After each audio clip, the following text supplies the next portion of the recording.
আয়নাবাজির পর আরেক বাংলা চলচ্চিত্র ভয়ঙ্কর সুন্দর এর টেলিভিশন পার্টনার হলো আরটিভি। রাজধানী কারওয়ান বাজারে আরটিভি অফিসে বিকেলে এ নিয়ে একটি চুক্তি হয়।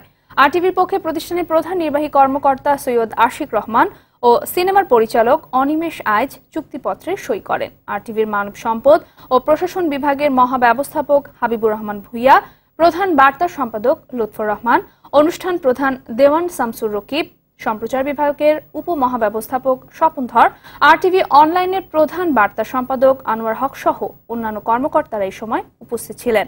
চুক্তি অনুযায়ী সিনেমার প্রচারে সহযোগিতা করা ছাড়াও ওয়ার্ল্ড প্রিমিয়ার করবে আরটিভি। আরটিভি সবসময় ভালো কাজের সাথে থাকে, ভালো নির্মাণের সাথে থাকে। ইতিমধ্যে আয়নাবাজি চলচ্চিত্র যথেষ্ট সুনাম অর্জন করেছে। আমার বিশ্বাস অনিমেষ আইচের এই চলচ্চিত্র দর্শকদের খুবই কাছে টানবে, দর্শকদের একটি ভিন্ন মাত্রার চলচ্চিত্র উপহার দেবে।